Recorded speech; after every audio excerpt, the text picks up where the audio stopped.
Olá a todos. É bom vê-los em meu canal. Fico muito grato por isso. A história que vou contar a vocês hoje é pura e gentil. É verdade que todas as coisas ruins que acontecem na vida acontecem por um motivo. É realmente uma história incrível. Desejo a você uma experiência agradável de visualização. Atos sombrios gostam de uma atmosfera especial, eles poderiam fazer o mal em salas iluminadas com janelas amplas e tetos altos? Billy, cuja reputação no bairro de Washington era inequívoca, recebeu seu hóspede em um quarto apertado com paredes surradas. Tanto o proprietário quanto seu hóspede sentaram-se em caixas velhas e fumaram tabaco barato. Pela expressão do dono do escritório, ficou claro que a oferta de Evan o interessava. Você está dizendo que ele está vendendo a filha? Perguntou Billy e deu uma piscadela. Uma excitação doentia brilhou em seus olhos. Não é a filha dele, mas a enteada, corrigiu Evan com sua voz rouca. E ele não a está vendendo, está alugando-a. Ele acabou de começar. O quê? Ela inventou tudo isso por conta própria? Sim, suspirou Evan. Ela me contratou. Só para acompanhar. Ela disse que você é o cara mais indicado na vizinhança para esse tipo de coisa. Quantos anos ela tem? Perguntou Billy. 42, respondeu ele. É uma garota grande, sorriu o proprietário. Quero dizer, enteada. Ah, é essa aí. Evan deu um tapa na testa. 16 anos de idade, ela é uma garota grande. Ela pode ser, Mas você sabe para que eu preciso dela, não sabe? Perguntou Billy, aproximando-se e colocando o braço sujo em volta do pescoço dela. Para o que eu pago em dinheiro, hein? Não sei, respondeu Eva evasivamente, afastando a palma da mão e indo embora. Somos adultos, entendemos tudo. Ele gostava cada vez menos do homem de camiseta preta e jaqueta de couro. Mas Julia afirmou que ele tinha dinheiro, então ela continuou o diálogo. Foi ele, Evan, quem pediu para conhecer Billy. Foi ele quem lhe fez uma oferta que qualquer homem normal deveria recusar. Mas esse fumante provavelmente não era um desses. Mostre-me a foto, exigiu o cliente, e soprou um jato de fumaça em direção ao teto amarelo. Evan tirou o celular do bolso, que não deve ter sido atingido por um rolo, mas por um comboio de veículos especiais. Billy viu uma linda jovem na grossa grade de rachaduras na tela. Não dava para dizer que ela tinha 16 anos. Ela parecia muito mais jovem, exatamente o que ele precisava. Um sorriso voluptuoso apareceu em seu rosto e um manto de excitação cobriu seus olhos. Eu pago, disse Billy, e lambeu os lábios. Eu fico com ela. Vou alugá-la por uma noite. Não, disse Evan. Isso não vai funcionar. Julia disse que queria vendê-lo a 3 homens de uma vez. No mínimo. Por que isso? Perguntou Billy, infeliz. Por quê? Evan ficou surpreso. 3 homens pagariam mais. E só por uma noite. Depois você terá que colocá-lo de volta onde o encontrou, Billy se recostou em seu assento e parecia que ele estava em uma cadeira aconchegante, não em uma velha gaveta de café africana. Ele tirou outro cigarro nojento do bolso e o fumou. Lentamente, soprou a fumaça em direção ao teto, pensando em algo. Bem, Billy bocejou. Eu tenho alguns amigos. Mas vamos fazer um acordo. Nós compramos primeiro. Quando a senhora disser. Se ela quiser amanhã, pode ficar com ele amanhã. Se não formos os primeiros, se formos os segundos, o acordo está cancelado. E você deve saber o que acontece com aqueles que me enganam. Os olhos de Billy se estreitaram, e a expressão em seu rosto era realmente aterrorizante. O visitante enrugou o nariz e ele não queria nem pensar em quais sacos as armadilhas desse negro estavam guardadas. As primeiras novidades. Julia disse que há mais caçadores, disse Evan, e não havia medo em sua voz. Se você aceitar um depósito, eu. Espere, um depósito, Billy o encarou. Quanto Julia quer pela mercadoria? Evan lambeu os lábios rachados. Ele nunca teve muito dinheiro em sua vida. Muitas vezes foi enganado e, por isso, não conseguirá nada em seus 50 anos. Sua união com Julia era a única conquista da qual ele não se envergonhava. Então, tudo o que queremos é 1 milhão, disse Evan. Ele tentou soar determinado, mas o resultado foi mais uma risada. E 20 agora mesmo, acrescentou Evan. Agora mesmo. Billy riu. Ele apagou o cigarro no velho pires que era seu cinzeiro e olhou lentamente para seu parceiro. A pausa deve ter durado uma eternidade, mas o visitante a suportou. 1 milhão, você disse? Perguntou o proprietário. Eu lhe darei 300.100 para cada um. É um bom dinheiro. De manhã, nós o colocaremos como novo, só que melhor. E vocês continuarão alugando-o, por assim dizer, testado e aprovado. Julia disse 1 milhão, Evan repetiu com teimosia. 20 libras imediatamente. Porque ainda há quem queira. Cara, pense nisso, exclamou Billy e sorriu. 1 milhão para quê? Para uma garotinha que não pode fazer nada. Você sabe o que faremos com ela por esse dinheiro? Faça o que você quiser, Evan exalou. Mas esse é o preço. E há uma fiança a ser paga. O proprietário olhou para seu interlocutor com apreço.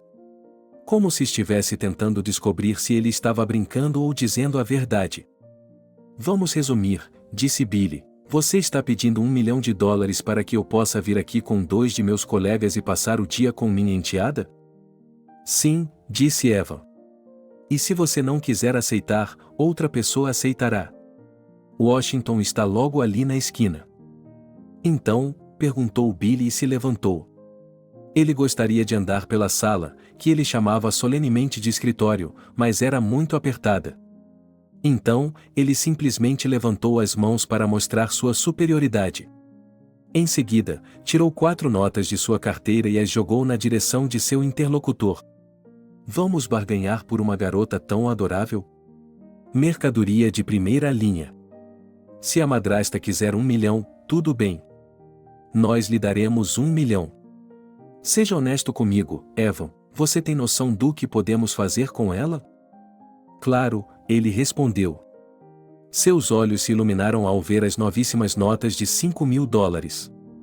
É por isso que o preço é tão alto. Você mesmo disse, é de primeira classe.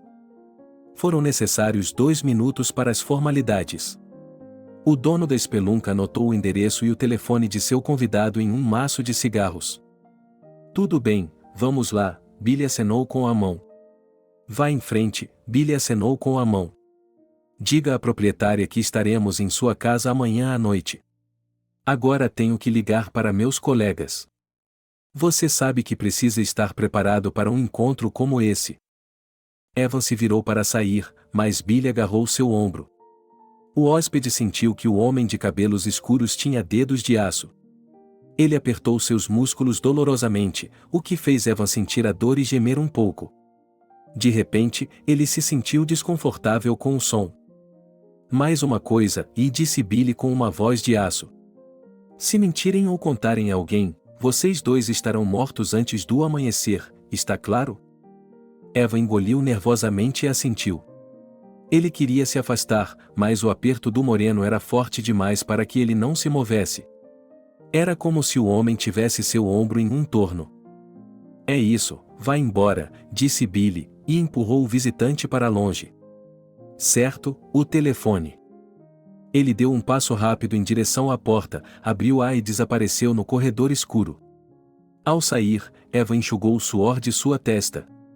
A conversa com o homem o deixou um pouco desconfortável. Felizmente, Billy já havia perdido o interesse por ele. Ele passou o dedo pela tela do celular, procurando o contato certo. Se Evan soubesse para quem Billy estava enviando a mensagem e como isso iria terminar, ele ficaria cinza de horror e retiraria tudo. Angélica já havia se acostumado há muito tempo a não ter permissão para fazer nada. Toda a sua infância foi uma sucessão de decepções, dificuldades e perdas. Primeiro, sua mãe saiu de sua vida. Naquela época, a menina era muito jovem e nem mesmo se lembrava do rosto da mãe, apenas dos olhos. Em seguida, tia Júlia apareceu em sua vida, uma madrasta que ela odiava. No entanto, o sentimento que elas tinham era mútuo. Enquanto seu pai estava vivo, ela conseguiu suavizar um pouco as coisas. Pelo menos, ela gostava de pensar assim. Mas quando Angélica começou a segunda série, o pai se foi. E com ele os poucos minutos de afeto que ainda lhe restavam. A garota sabia com certeza que aquela casa particular perto de Washington pertencia a ela. Afinal, ela havia nascido ali, e sua mãe a havia embalado ali. Mas depois da morte do papai, descobriu-se que foi Angélica quem veio para cá. Portanto, ela não pertence a este lugar, não pode ter nada. Enquanto as crianças da escola traziam coisas bonitas, recebiam aparelhos e brinquedos de presente, a menina tinha que se contentar com o que as pessoas legais lhe davam. No entanto, somente com a pobreza ainda era possível sobreviver, mas... "Aonde você vai?", gritou a madrasta quando viu Angélica na sala de estar. "Eu lhe disse para não entrar nos quartos iluminados." Ela não apenas manteve a menina em um corpo negro, mas também limitou seu espaço ao porão. Antes era a garagem e o depósito do papai, mas agora era o quarto de Angélica. Em vez de um banheiro aconchegante, que ficava no primeiro andar, um banheiro ridículo, onde era preciso se lavar em uma bacia, despejando água fria de uma mangueira. "Esta casa também é minha", respondeu Angélica e imediatamente levou um tapa na cara. A madrasta tinha um braço forte. "Nada aqui é seu", disse Júlia. "Tudo é meu. Agradeça ao seu pai, que morreu e a deixou sem um tostão. Ainda estou pagando as dívidas dele, depois de todos esses anos." Essa culpa que a madrasta incutiu na criança foi a coisa mais difícil de suportar. Ela tinha muita vergonha de seu pai. Quando ele morreu, descobriu-se que o carro, a casa e os eletrodomésticos estavam endividados. Pelo menos foi isso que a tia Júlia disse. Ela disse que não suportava olhar para a criança, então a obrigou a se mudar para o porão. "Não consigo suportar a ideia de que, por sua causa, estou desperdiçando tanta força", gritou a madrasta. "Se não fosse por você e seu pai, eu já teria ido para o exterior há muito tempo. Se eu morasse na Alemanha, não precisaria me preocupar. Mas, do jeito que está, eu trabalho dia e noite." Júlia era incrivelmente empreendedora. Ela construiu uma pequena casa na propriedade, que transformou em uma casa de hóspedes. Por fim, eles aprenderam o nome mais eufônico de albergue. Angélica tinha que correr para casa depois da escola para limpar, trocar de roupa, limpar e lavar alguma coisa sem parar. Era especialmente difícil nos fins de semana, e ela podia passar muitas horas de pé. Agora a garota queria aprender alguma coisa e, ao mesmo tempo, tornar-se adulta. "Agora sou uma menina grande", disse Angélica, esfregando a bochecha machucada. "Como estou registrada aqui, posso ir aonde quiser. De qualquer forma, isso não importa." "Veja como você é inteligente", rosnou Evan. Sua voz era velha e estridente como um pneu. Mas pelo menos ele nunca havia encostado a mão na garota. "Quando você crescer, poderá ter sua própria opinião." "Não me impeça de criar essa garota ingrata", interrompeu-o Júlia. "Você é tão inútil quanto ela. Você está sentado no meu pescoço, com as pernas balançando. Não sei como falar com essa criança feia e perversa." Toda conversa, mesmo a mais inócua, terminava em briga. E a única razão que eles tinham era o caráter repugnante da madrasta. Durante todo o tempo em que viveram juntas, ela não disse uma palavra gentil para a criança. Em nenhum momento ela elogiou e, depois da morte do pai, ela a humilhou constantemente em vez de apoiá-la. "Estou indo embora", disse Angélica, criando coragem. "É isso, recebi meu certificado. Agora posso ir.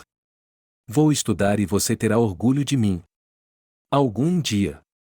"Do que você está falando?" O pescoço de Júlia se sobressaiu de surpresa. "Vem aqui e me diga na cara. Onde você acha que está indo?"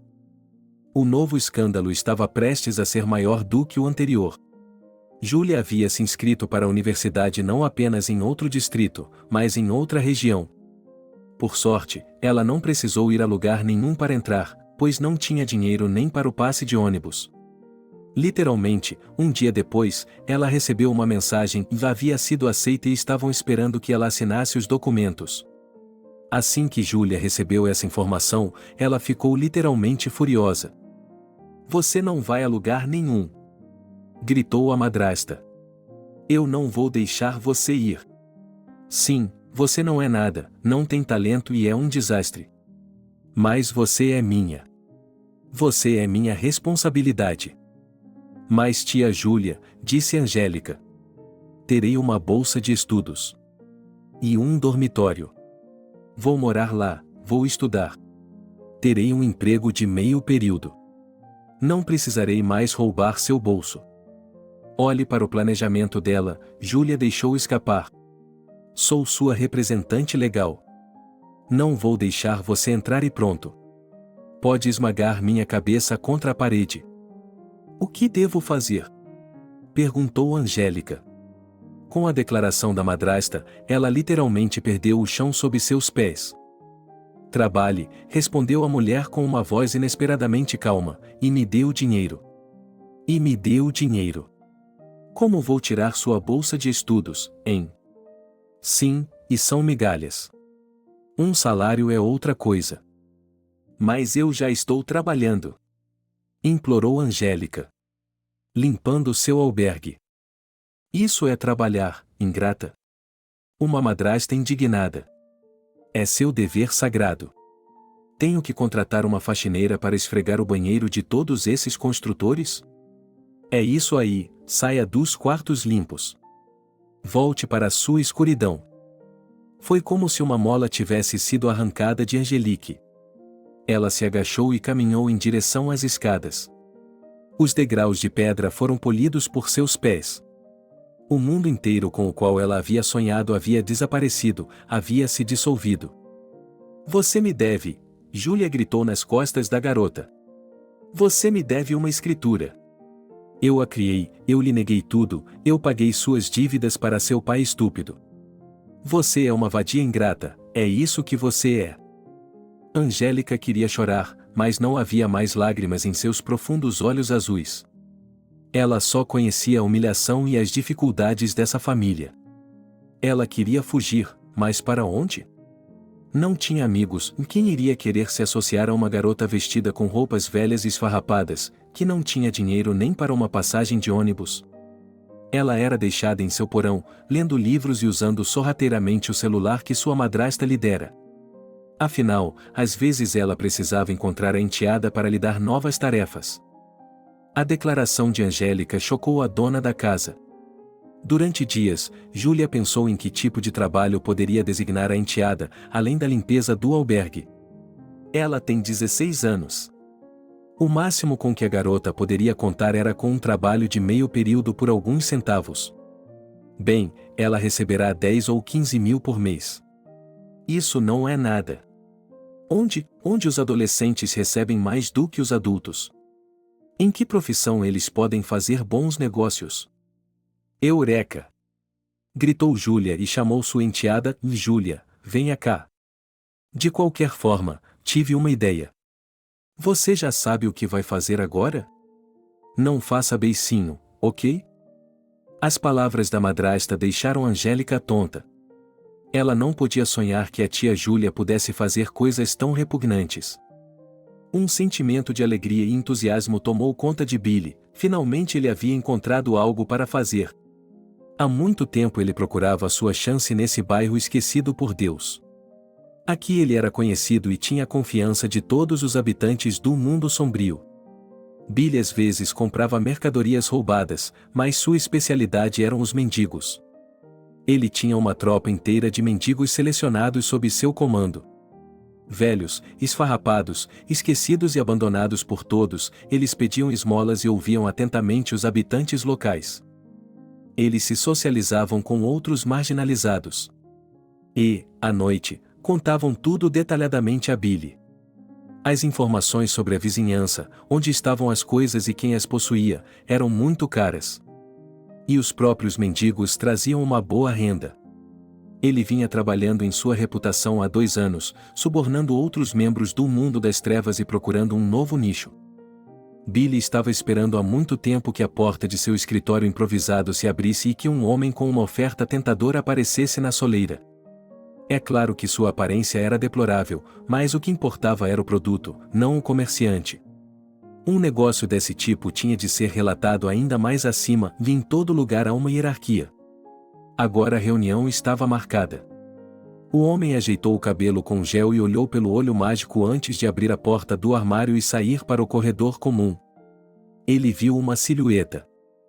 Billy, um sem-teto de idade indeterminada, parente de Procop, estava na porta pedindo ajuda. Billy, me ajude. Deus me ajude, respondeu Billy, empurrando-o para o lado e seguindo pelo corredor escuro em direção ao seu carro. Billy! Ele gritou novamente e se arrastou ridiculamente atrás dele. Billy, me dê um emprego. Deus proverá, disse Billy, e acelerou o passo, mas o mendigo continuou se arrastando. Vamos, Billy, disse ele, e usando um truque proibido, alcançou-o e ficou bem na frente dele, agarrando a bainha de sua jaqueta preta com as mãos sujas. Leve-me para sua equipe, Billy, eu lhe imploro. Eu vou levar uma surra, eu vou levar uma surra. Saia do meu caminho, gritou Billy. Ninguém vai dar para você. Ninguém nunca lhe disse que eu não trabalho com bêbados. Especialmente os azuis como você. Isso é um insulto. Já faz 2 dias que não bebo nada. Respondeu o solicitante.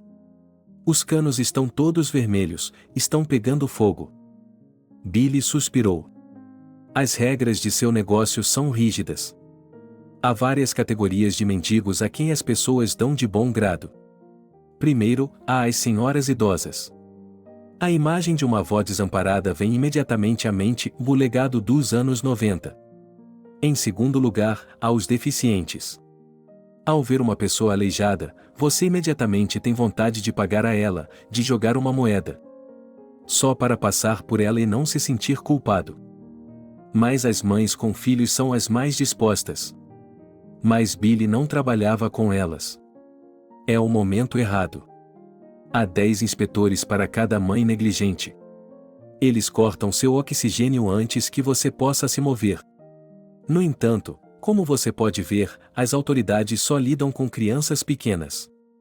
De que outra forma eles teriam se oferecido para comprar uma garota de 16 anos? Bem, Billy, Procop se esticou. Me dê pelo menos 100. Para uma ressaca. Billy tirou uma nota amassada do bolso e a jogou no chão. O alcoólatra jubiloso imediatamente se ajoelhou e pegou a nota de $1 com as mãos trêmulas. Havia uma verdadeira alegria em seu rosto. Ele havia esquecido tudo sobre o trabalho, hoje ele podia se dar ao luxo de tomar uma dose, e amanhã seria o que aconteceria. O homem que Billy ia encontrar não estava falando ao telefone. Apenas um encontro cara a cara. Era preciso acenar para ele e acenar de volta. As chances de um celestial passar um tempo com você eram praticamente inexistentes. Mas hoje, a sorte estava do lado do Billy. Literalmente meia hora depois que Evan saiu, ele viu uma mensagem no bate-papo secreto, que se dissolveu nas entranhas da internet em poucos minutos. No antigo, 1 hora depois, houve uma resposta. Billy entrou em seu velho Ford, que estava literalmente caindo aos pedaços com o passar do tempo. A carroceria estava podre, pedaços estavam se soltando das soleiras e das asas. A porta só fechava na terceira tentativa, a fechadura estava com defeito. Não havia para-choques dianteiro ou traseiro, e eles haviam sido removidos por falta de uso. O homem girou a chave e o motor tossiu de forma grosseira, como um velho decrépito, mas deu partida. Velho significa dentro de um banheiro público abandonado. É um lugar morto, apenas os mais desesperados vão lá para mijar. O cheiro era nojento. Billy estava usando uma máscara de gás que estava em sua jaqueta desde a pandemia. Ele entrou em uma sala escura na qual havia uma cabine trancada. Uma luz fraca entrava pelas janelas de vidro quebrado, e a sala estava na penumbra. É isso que quero dizer, disse Billy em voz alta. Comunismo. Tudo é gratuito. Como se diz, como cobrar de um homem se ele precisa se aliviar? Pena que não há luz. Concordo plenamente, respondeu o homem mais velho de dentro da baia, mas ele não abriu a porta. Ele está sozinho lá dentro? Sim, disse o homem. Deveríamos escolher outro lugar para nos encontrarmos. Este lugar cheira muito mal. Coloque um respirador como eu, disse o homem mais velho. Depois cuspa. Desde que você me procurou em busca de alívio. Você me escreveu dizendo que tinha algo bom para me contar. Espero que seja verdade. Você sabe quanto vale o meu tempo. E o que estou arriscando ao desperdiçá-lo com você, seu doente. Então, decidi comprar uma pequena para mim, disse Billy com uma voz indiferente, como se nunca tivesse ouvido uma repreensão de seu líder. Um pequeno? Perguntou o homem mais velho, desconfiado. Billy encolheu os ombros. 16 anos, se não estiverem mentindo. Ela parece mais jovem do que... Ela se encaixa, interrompeu o homem mais velho. Quem está vendendo? A mãe. A madrasta, na verdade. Ela está sendo ajudada por uma prima-dona, aparentemente seu marido ou parceiro de negócios. De acordo com ele, ela não vende, ela aluga. O homem mais velho riu. O respirador distorceu sua voz. Alugando, você disse. O que você vai fazer com ela? Vou filmar tudo, respondeu Billy. Vou fazer um bom filme. O que, sozinho? O homem mais velho ficou surpreso. Como, em nome de Deus, você vai filmar e trabalhar? Já liguei para Archie Harvey, explicou o homem. Houve silêncio. A palavra do homem mais velho é lei. Se ele lhe dissesse para parar com essa bobagem, ele teria de obedecer. Embora Billy sentisse em suas entranhas que aquele era um empreendimento que valia a pena. Talvez fosse um novo marco em sua carreira.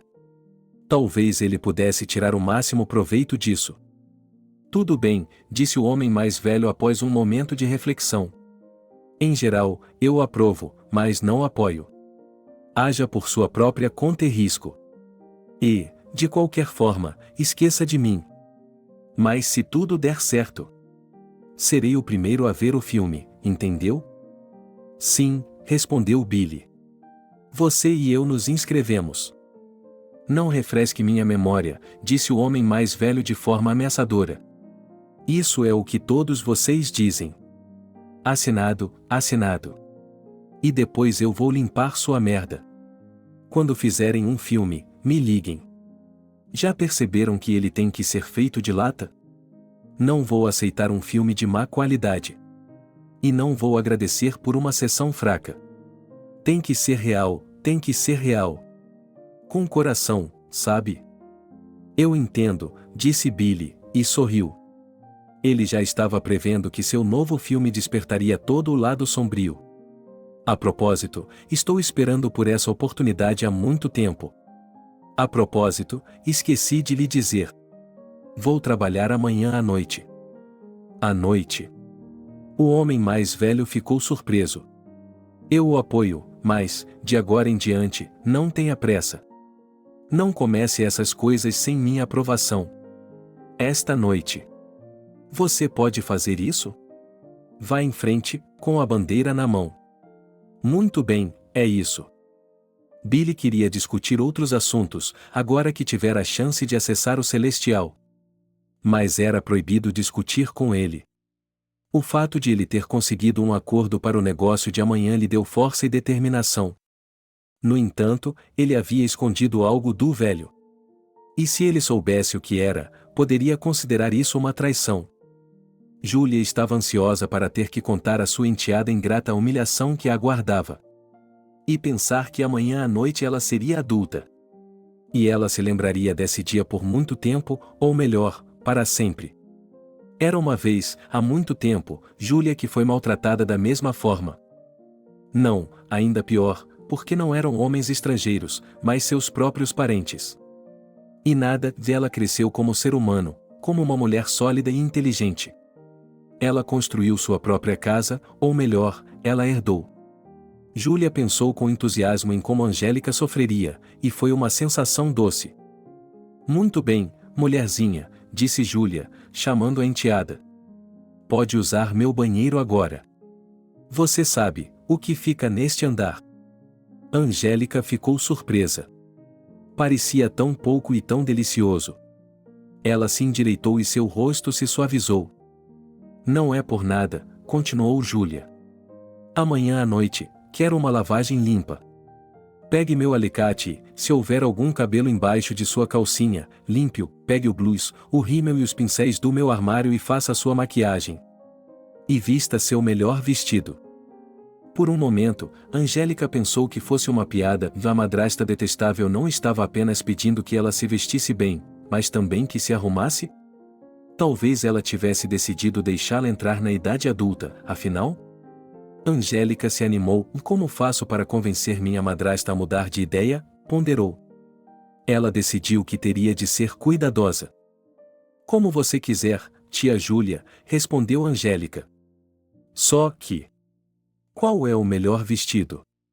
Eu só tenho um, o azul. A madrasta que dissesse o que quisesse, mas a natureza havia dado à enteada uma figura perfeita.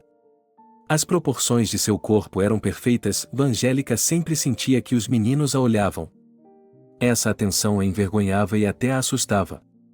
A menina tinha que limpar toda a casa grande e o chalé, carregar baldes pesados de água de um lado para o outro, seus ombros eram largos e seus quadris eram esticados. Ela havia colocado seu vestido de formatura há pouco tempo. Como foi a formatura? Ela recebeu seu diploma e foi para casa. Teve de pagar 3.000 rublos para ir a um concerto e depois a um café. Ela realmente queria se divertir com todos e pediu dinheiro à sua senhoria. É claro que sua madrasta recusou seu pedido. Júlia sorriu, e a expressão em seu rosto assustou a garota. Não vai durar muito tempo, de qualquer forma. Como assim, não por muito tempo? Angélica ficou surpresa, pressentindo algo ruim. Eles vão tirar isso de você, filha, explicou a madrasta. Junto com sua roupa íntima. 3 pretendentes virão vê-la amanhã à noite. Para se casar com você, então. Ela soltou uma gargalhada que fez a garota se arrepiar. Angélica olhou para Júlia e, naquele momento, ela parecia uma bruxa. Entretanto, sua idade estava longe de ser a de uma mulher velha, ela tinha apenas 40 anos. Ela era de um pequeno vilarejo e, ocasionalmente, usava palavras estrangeiras em seu discurso. Eu não entendo nada, e exalou a garota. Como assim, eles vão levar meu vestido? O que eles vão fazer comigo? Uma terrível conjectura passou imediatamente por sua mente. Ela já havia lido coisas desse tipo. Será que a madrasta queria entregá-la aos homens que ela chamava de noivos? Não, ela deve estar brincando. Ninguém pensaria em uma tortura tão elaborada para um ente querido. Mas... como? Eles vão me machucar. Eu sou apenas uma criança. Para algo assim. Vai ficar tudo bem, acrescentou a madrasta com uma voz inesperadamente calma. Você se sentará com eles e lerá seus poemas. Talvez você cante uma música para eles, acaricie-os onde eles pedirem. E eles também o acariciarão. Eles não farão nada que você não queira que eles façam com você. Mas, mamãe! Gritou a menina. Júlia respondeu com um tapa forte. Ela sabia como bater sem deixar marcas, um verdadeiro talento. Eva havia dito uma vez que sua esposa tinha estudado para ser médica, mas tinha desistido na 4ª série. Aparentemente, pelo menos uma habilidade lhe convinha. Quantas vezes eu já lhe disse? Rugiu a madrasta. Eu não sou sua mãe. Sua mãe a deixou com seu pai, está me ouvindo? Se você se comportar bem, nós a alugaremos algumas vezes por semana. Você não serve para nada mesmo, tudo o que faz é comer e beber. E se você se comportar mal, eu a venderei 5 vezes por noite, está me ouvindo? Mas, e sussurrou Angélica, esfregando a bochecha machucada. Nunca fiz isso uma vez, está me ouvindo? Nunca fiz isso. Você sabe, assim. Não com ninguém. E então ela corou tanto que literalmente corou. Ela nunca havia falado sobre isso com sua madrasta. Na verdade, ela nunca havia falado sobre isso com ninguém. Vai me dizer que ainda é uma criança? Gritou a madrasta, olhando para a enteada odiada, e agarrou seus seios. Diga-me. Eu posso ver isso para você, e você é uma prostituta de ovelhas. Assim como sua mãe. Aposto que toda a vizinhança arrasta para longe. Não me diga que não é assim. Então, a partir de amanhã, cobraremos por isso. Muito dinheiro. Se não estiver pronto, eu o matarei. Eu o jogarei fora. Você está livre para ir. Com essas palavras, Júlia a empurrou em direção à porta, para a escada escura que levava ao porão. A garota se contorcia em descrença. Angélica soluçava de dor, humilhação e medo. Será que tudo estava realmente acontecendo com ela? Será que ninguém viria ajudá-la? Será que ninguém a protegeria?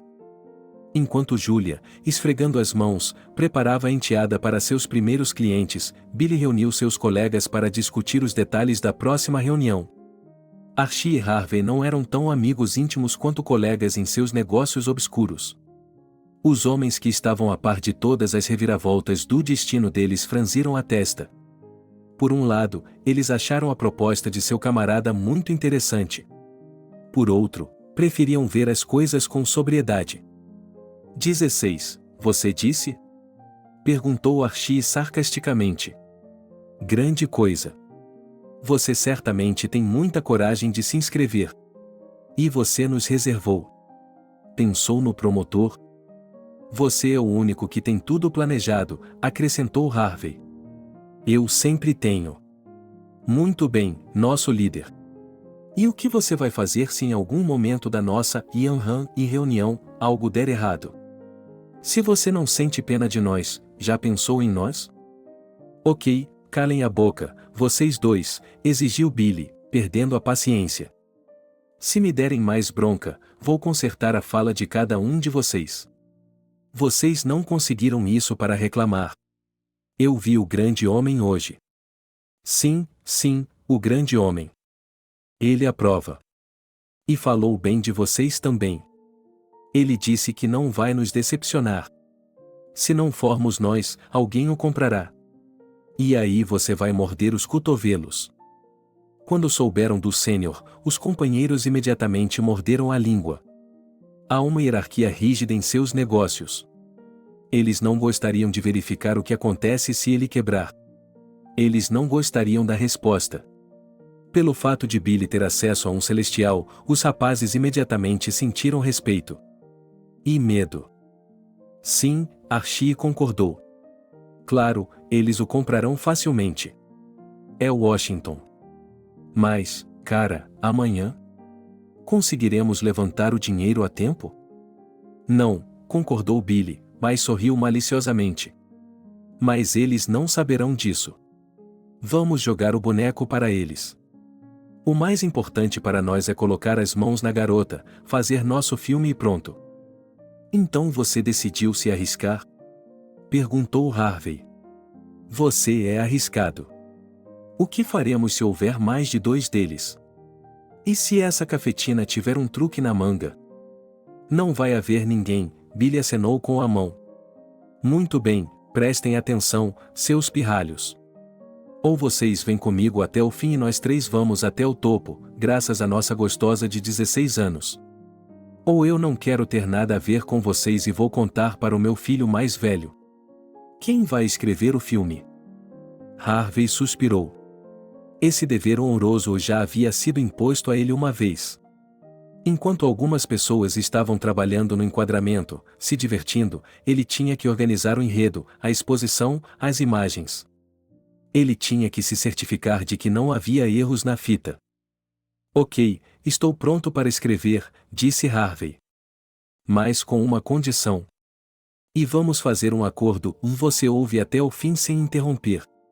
Seja realista, Serge, você não vai encontrar um segundo operador de câmera até amanhã à noite. Billy ouviu, a sugestão parecia razoável. Ele sorriu e deu um tapinha no ombro de seu companheiro. Eu não sabia que você era tão estrategista. Mas eu podia prever isso. E já tenho tudo preparado, pode imaginar? Aqui, dê uma olhada. Ele tirou um pacote de debaixo da gaveta e o estendeu para Billy. Ele abriu as pastas, folheou-as e deu uma risadinha ao se familiarizar com o conteúdo. Entregou o pacote a Harvey, que não demorou a expressar sua admiração. O trabalho exigia respeito. Ei, como você mora aqui? Perguntou Harvey, olhando ao redor da sala. Nem mesmo uma janela. Eu me enforcaria. A fumaça do tabaco e a luz artificial faziam seus olhos doerem. Harvey já havia estado em centros de detenção antes, e o cômodo lembrava assustadoramente de uma sala de detenção de prisão. A única diferença era que a mobília não estava parafusada ao chão. Se, é claro, você pudesse chamar de móveis 3 gavetas, uma mesa velha e uma estante frágil. Você não está entendendo, disse Billy, e deu um tapinha no ombro dele. Você precisa se aproximar de nosso povo. Mais perto. E quanto aos seus mendigos? Perguntou Archie. Eles ainda estão sentados por aí? Claro que estão, sorriu Billy. Você já terminou de ler seus papais? Entregue-os a mim. Preparem-se para amanhã, está bem? E tragam suas armas. Trazer suas armas? Archie ficou surpreso. Vamos fazer isso sozinhos? Sim, Billy assentiu. O poder sobre seus companheiros fazia sua cabeça girar. Escondam as lanças em um lugar onde ninguém as verá por um tempo. Nem mesmo eu. Não precisamos sacá-las até de manhã, de qualquer forma. Será tão cinematográfico que nos darão um Nobel por isso. Se sobrevivermos, é claro. Archie e Harvey suspiraram. Eles suspeitavam, é claro, que seu companheiro era corajoso demais. Mas carregar uma arma com eles era um risco enorme. Um risco muito grande. Entretanto, com lobos uivando para lobos, eles não ousaram expressar suas dúvidas ou seu descontentamento. Angélica estava sentada em seu quarto escuro, enrolada em um cobertor. Já estava quente lá fora, no final de abril, e sua madrasta havia desligado a caldeira a gás. Isso significava que as casas de campo de Angélica, onde ela passava tanto tempo, ficariam úmidas novamente. Pelo menos no inverno, ela tinha aquecimento por radiador. Papai havia projetado a casa e colocado um grande radiador no piso do porão, ao lado do qual ficava seu colchão, que ela chamava de cama. Era como se papai soubesse que sua filha teria de morar no porão. Agora Angélica estava tentando descobrir o que fazer. A escola havia terminado. É claro que ela já havia contado à pedagoga social que nem tudo estava bem na família. Ela havia descrito todos os seus infortúnios em seus diários e os havia jogado em Juliane várias vezes. Mas ela apenas devolveu os cadernos, reclamando da falta de memória da garota. Você me deixou suas anotações novamente, disse ela. Você precisa se recompor, tem um período tão importante pela frente. Juliane? Respondeu a garota. É muito ruim para mim viver com a tia Júlia e o tio Vânia. Por que você a chama assim? Perguntou Juliane. Ela é sua mãe.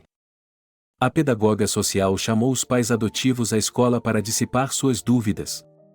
Ela tinha a sensação de que a menina simplesmente sentia falta de seus pais biológicos, daí sua atitude em relação a Juliana e Evan. A sábia mulher confiava incondicionalmente em Júlia. Algumas conversas convenceram a funcionária da escola de que Angélica estava perfeitamente segura. Desde então, ela tem sido a mentora da garota. Você deve ser grato a essa mulher heroica, disse Juliane. Se não fosse por ela, eles a teriam colocado em um orfanato. E lá, você sabe, a vida não é açúcar. Além disso, vamos admitir que a madrasta não deve nada a você. Mas ela passa o tempo todo alimentando você, vestindo você. É uma verdadeira façanha, como se ela estivesse lhe dando parte da vida dela. Aprecie isso. Infelizmente, não foi possível entrar em contato com os professores da escola. Agora Angélica se perguntava o que essa mulher diria se contasse a ela sobre os planos de sua mãe adotiva. Ela a teria convencido de que todas as profissões são necessárias e importantes? Em sua cabeça, a garota imaginou a voz da mulher. Veja a situação pelo outro lado, Angélica. Você acabou de fazer 16 anos e já tem um emprego. Um bem remunerado, por sinal, ao contrário do meu. Mas a escola acabou, Angélica recebeu seu certificado recentemente e agora o prédio está fechado para o verão.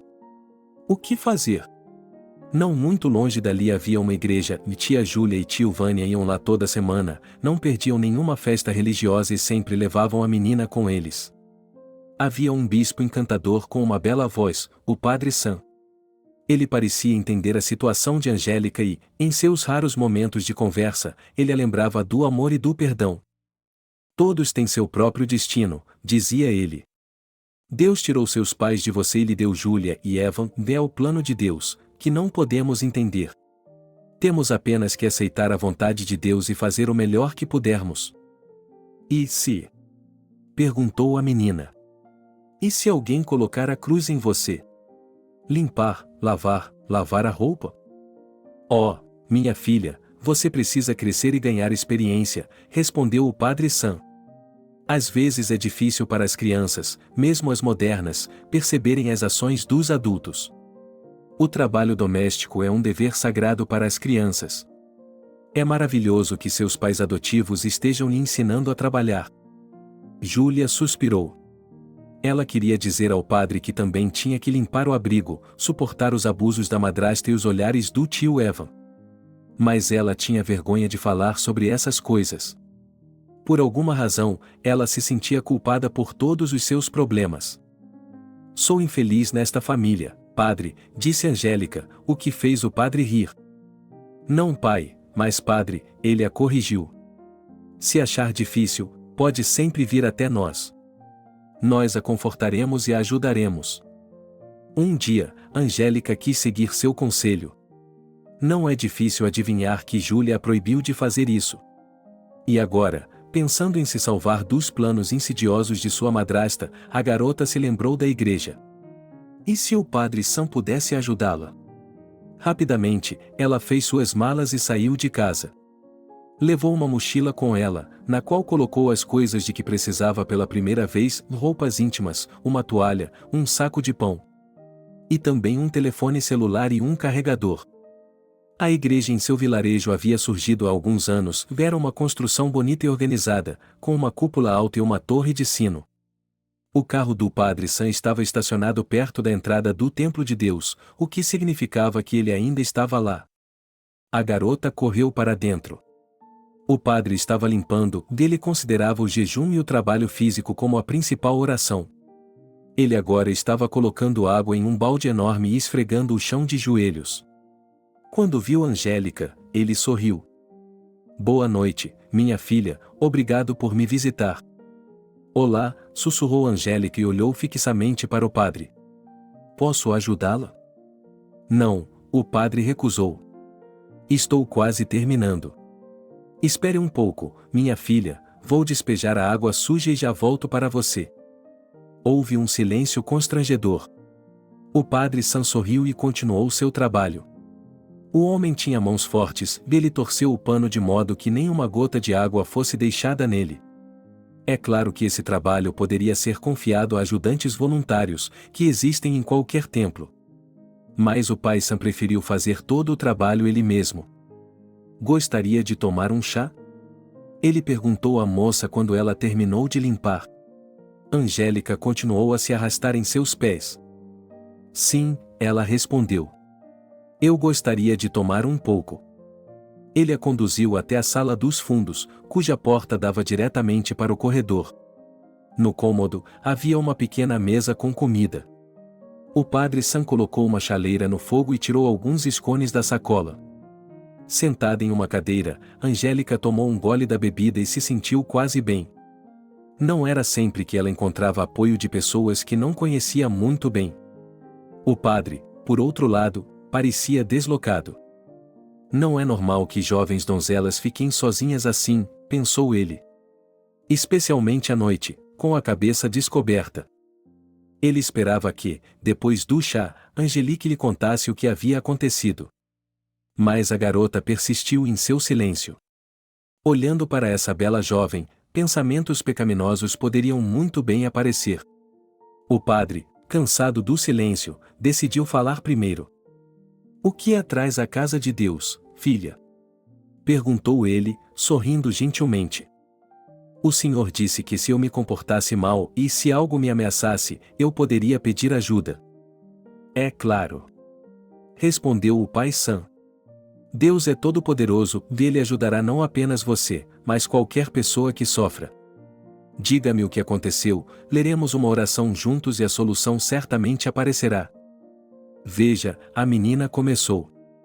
Pessoas mais querem me prejudicar e me machucar. As pessoas mais querem. Eles querem me vender. E ela começou a soluçar, a soluçar. O padre se levantou imediatamente. Não podia ser. Ele já tinha ouvido falar dessas coisas antes, infelizmente, Washington estava mergulhada no vício. Será que algo assim poderia estar acontecendo em sua paróquia? Era preciso tomar uma atitude. Essas jovens donzelas, que não conhecem a dor, são capazes de cometer imprudências. Ela deve ter se envolvido com algum vilão que lhe virou a cabeça, e agora queria sair. Júlia, ele se voltou para ela. Diga-me o que aconteceu. Quando começou? Ainda não começou, respondeu a garota, e corou novamente. Mas vai começar amanhã. Essas pessoas já me contaram. Eles anunciaram seus planos, por assim dizer. O padre sentiu que era necessário agir imediatamente. Essa garota deve ser muito tímida para contar aos pais. É claro que ele deve ajudá-la, mas primeiro ele deve contar aos seus responsáveis. Para que ela não tenha que dar desculpas por suas ações. Sim, minha filha. Você veio ao lugar certo. Tenho certeza de que podemos trabalhar juntos para resolver esse problema. Por que você não fica aqui, toma mais chá e come scones? Eu já volto para fazer a ligação, disse o padre Sam e saiu pela porta. Ele era um bispo moderno, por exemplo, ele tinha seu próprio grupo para a congregação no Skype. E lá ele encontrou Júlia facilmente, ela era uma paroquiana ativa e nunca perdia uma festa religiosa. Ele apertou o botão de chamada. Mas ele não sabia que a garota estava usando um número registrado no nome de sua mãe adotiva. Ela havia mudado o número recentemente, dando à menina o telefone antigo com o cartão SIM. Naquele momento, Angélica recebeu uma ligação, porém, de um número desconhecido. Ela pegou o telefone. Boa noite, ela ouviu a voz do padre Sam. Júlia, aqui é o padre do seu bairro.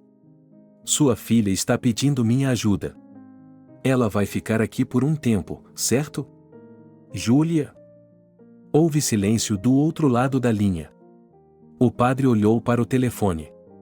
A madrasta de Júlia não quis ouvi-lo e desligou. O padre decidiu conversar mais uma vez com a convidada da noite. Mas quando ele voltou para a sala dos fundos, a moça já havia saído. O padre Sam suspirou e cruzou os braços. Antes de conhecer Júlia, Evan tinha sido um alcoólatra tranquilo. Do tipo que causava mais problemas para si mesmo. Ele estava sempre procurando trabalho de meio período, mas nunca durava muito tempo. Enquanto seu pai e sua mãe estavam vivos, foram eles que o impediram de chegar ao fundo do poço. Eles o alimentavam, o vestiam e o ajudavam a lidar com as dores de cabeça depois de beber muito. E quando seus pais morreram, o apartamento antiquado e com teto alto de repente caiu sobre sua cabeça. Ele se viu como o único herdeiro de um apartamento de 3 quartos. Até então, Eva nem sequer havia considerado o valor de seu imóvel. Mas quando descobriu, ficou surpreso e encantado. Naquela época, ele já estava na casa dos 40 anos e a única diversão em sua vida eram as festas com conhecidos e estranhos. E quanto mais convidados havia, mais o apartamento se deteriorava. Além do conforto, os pertences, eletrodomésticos e móveis de seus pais haviam desaparecido. Quando Evan ficou sóbrio, Ele sempre pensou em abandonar tudo de vez. Vender a casa, mudar-se para o campo e viver da diferença. Cultivar legumes, caminhar no bosque. Mas então a porta do apartamento se abria, outro hóspede aparecia na soleira e tudo se movia em um círculo. Ele não conseguia se lembrar em que momento Júlia apareceu ao seu lado. Alguém deve tê-los apresentado. A mulher tinha sido um verdadeiro raio de luz para ele. Ela o acolheu e o proibiu terminantemente de beber álcool. Ela o ajudou a pagar as dívidas que haviam se acumulado ao longo dos anos. Com as empresas barulhentas, tudo acabou. Agora a casa antiga, depois de um pequeno reparo, recebeu inquilinos e todos esses problemas foram resolvidos pela esposa. E ele se tornou o ajudante e confidente de sua esposa. Ele tinha que coletar dinheiro dos habitantes do albergue, comprar comida, consertar e trocar algo constantemente. E o público do albergue era específico. Em sua maioria, eram trabalhadores da construção civil local e recém-chegados que não tinham dinheiro suficiente para um lugar normal para morar. 20 camas, que raramente estavam vazias, já tinham visto muita coisa. Um lar decente onde tudo tinha que ser cuidado. Com sua mão calejada, Eva mantinha um registro detalhado de quem pagava o que pela acomodação da noite. Naquela noite, ele decidiu visitar os devedores, mas foi recebido com uma agressividade inesperada. Ei, velho, disse um dos trabalhadores com raiva, barrando seu caminho. Que tipo de lixeira é essa? Para que estou pagando dinheiro, hein? Eva entrou na cozinha comunitária e ficou atônito. A lata de lixo parecia não ter sido esvaziada durante todo o dia. A mesa, o piso e a pia estavam tão sujos que era nojento olhar para eles. Alguém havia andado com botas que não tinham sido limpas, deixando pegadas no chão. A geladeira tinha um cheiro desagradável. Angélica não havia jogado fora os alimentos vencidos. Sim, Evan concordou. Está um pouco sujo. Mas você não está hospedado no Washington Hotel. Para que estou pagando? O funcionário estava indignado. Tenho que limpar o chão? Digamos que você vai limpar o chão, respondeu o chefe. Aqui está você cacarejando. Cacarejando e cacarejando. Ah, é? Rugiu o hóspede. Vou sair deste chiqueiro. E não vou pagar minhas dívidas. Você ainda não foi ao banheiro. Gritou outro hóspede. Você pode ficar louco fedendo lá dentro. Que tipo de albergue de alta segurança é esse, hein? Cale-se, disse Evan a ele. Se você não gosta disso, vá para fora. Já estamos em junho, está quente, você pode dormir no campo. Houve um murmúrio na cozinha comunitária, e os insultos mais maldosos foram lançados em sua direção. Olhando para os inquilinos furiosos, Evan achou melhor se retirar. Especialmente porque as reclamações eram justificadas. Sua casa de hóspedes sempre foi conhecida por sua limpeza. Júlia sabia o que estava fazendo.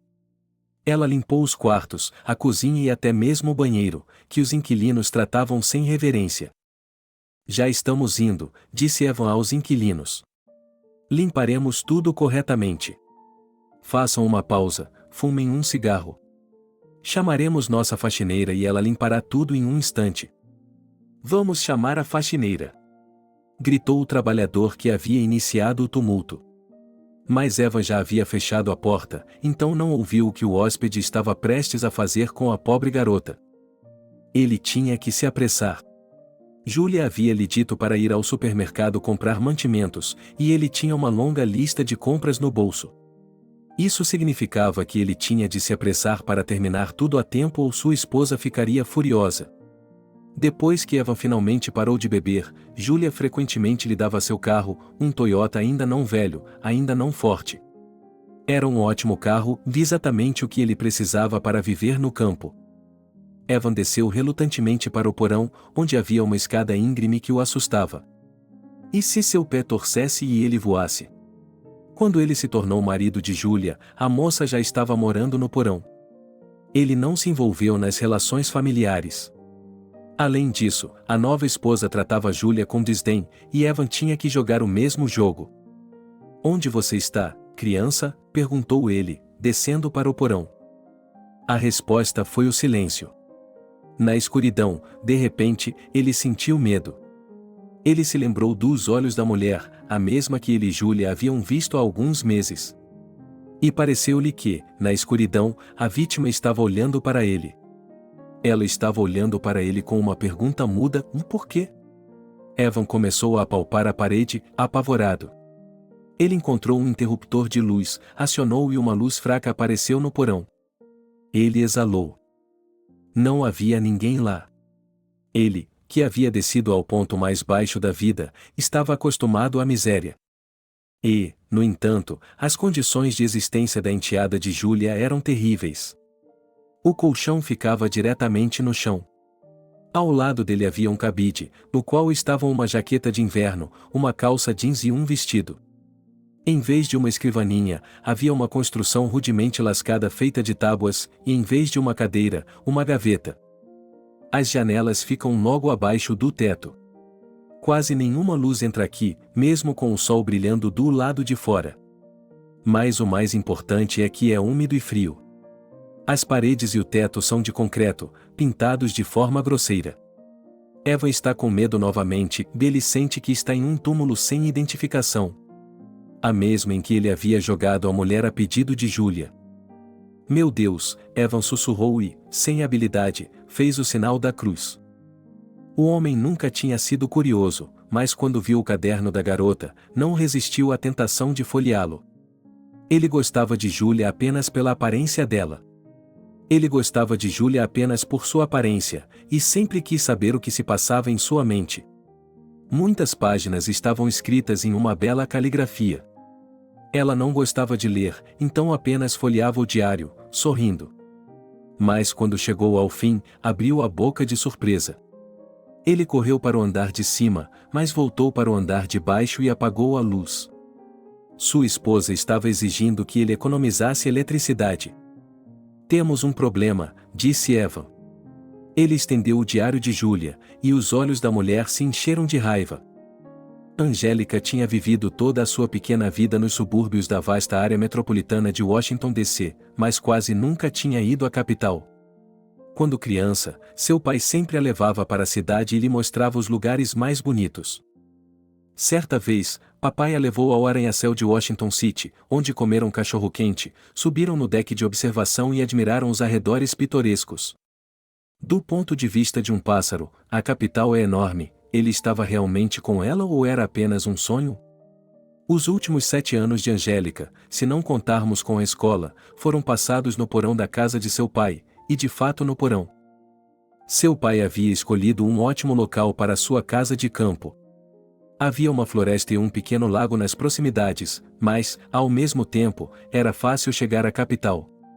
A casa em si é simples, sem frescuras, mas bonita.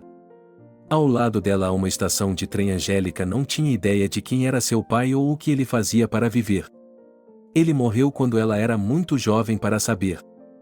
Entretanto, de acordo com sua mãe adotiva, a única ocupação de seu pai era pedir dinheiro emprestado. O mesmo dinheiro que ela tinha de pagar. O pai provavelmente era construtor ou arquiteto, porque quando criança ele falava com ela sobre diferentes construções e desenhava o tempo todo. Ela tinha vários laptops nos quais trabalhava o tempo todo, mas, após a morte do pai, a madrasta os vendeu.